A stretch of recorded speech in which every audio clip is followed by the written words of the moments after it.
नमस्कार भारत, मैं हूं जया घनौलिया और आप देख रहे हैं इंडिया न्यूज। अभी संसद में हंगामा हुआ है। देश की तीसरी बड़ी पार्टी यानी कि समाजवादी पार्टी के प्रमुख अखिलेश यादव के जरिए जोर दे रही है कि भाई अब ईवीएम छोड़ो, वापस लाओ असली लोकतंत्र यानी कि बैलेट पेपर।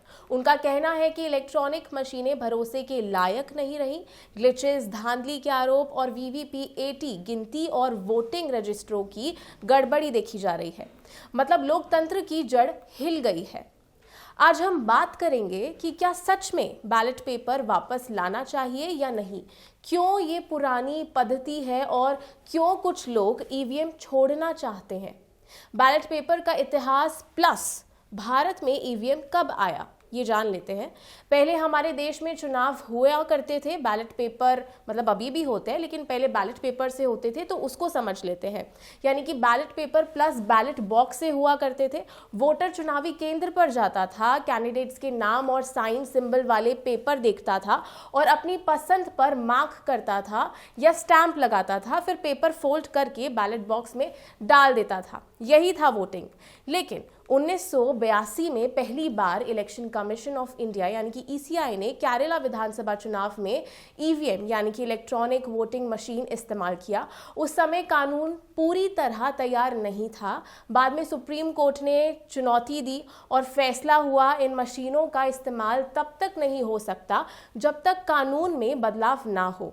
संसद ने 1989 में कानून बदला यानी कि representation of the people act 1991 में सेक्शन 61A जोड़ा गया, जिसे ईवीएम का वैध आधार मिल गया। असल बदलाव 1998 से 1999 में हुआ है ना। और पहले विधानसभा फिर लोकसभा के कुछ सीटों पर ईवीएम उपयोग हुआ और 2004 में पहली बार पूरे देश में सभी 543 लोकसभा सीटों में ईवीएम से चुनाव हुआ।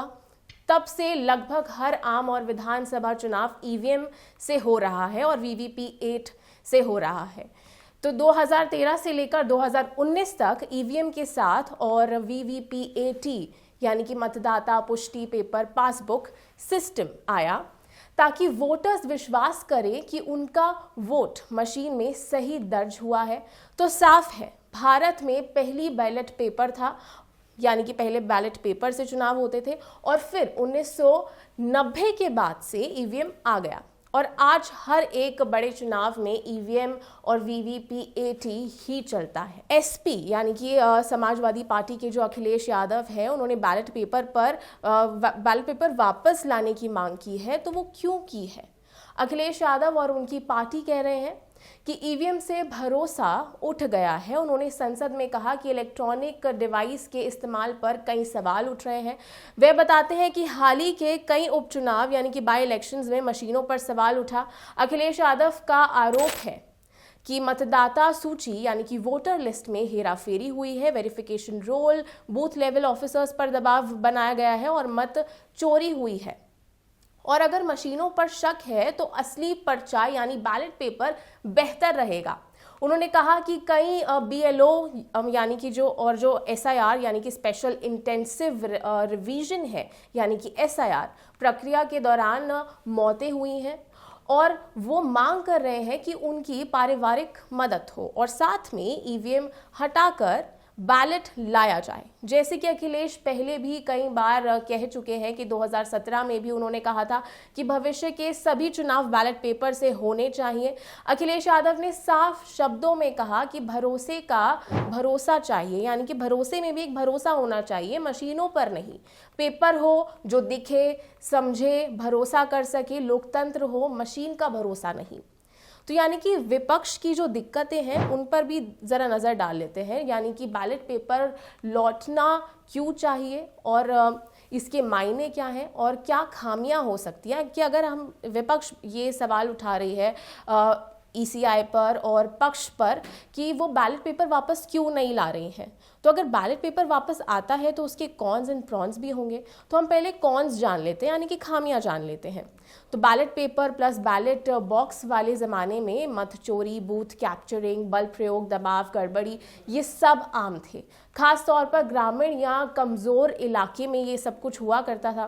पुराने समय में वोट गिनने में देरी होती थी, मतगणना में ढेरों झंझट, विवाद, रीगिनती, फर्जी बैलेट्स सब आम था।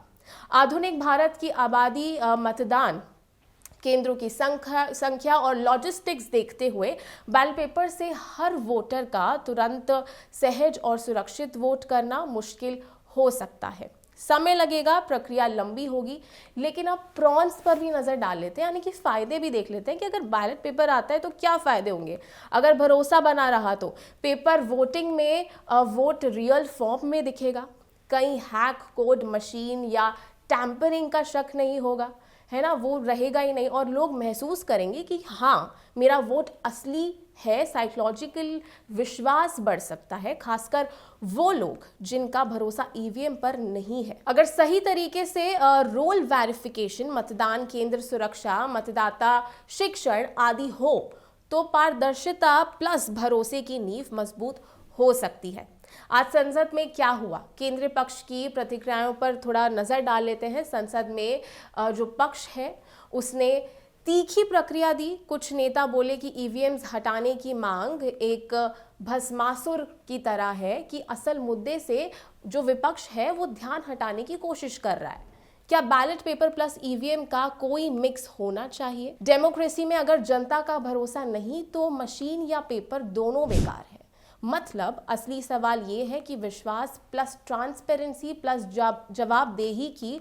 अगर हम बैलेट पेपर पर जाएं तो ज़रूरत है कि बूथ सुरक्षा, मतदाता जागरूकता, गिनती प्लस निरीक्षण, हर मतदान केंद्र की निगरानी, ये सब ज़रूरी है, ये सब की कमान हो। वरना वही बूथ कैप्चरिंग, दादागिरी, दबाव का खेल फिर शुरू हो जाएगा। अगर ईवीएम से हो तो मशीनों का अकॉर्डिंग देखना पड़ेगा, ऑडिट देखना पड़ेगा, वीवीपी-80 हर वोट का देखना पड़ेगा, ट्रांसपेरेंसी प्लस मतदान की जानकारी प्लस निगरानी प्लस सब मिलकर भरोसा बनाए रखा जाना चाहिए।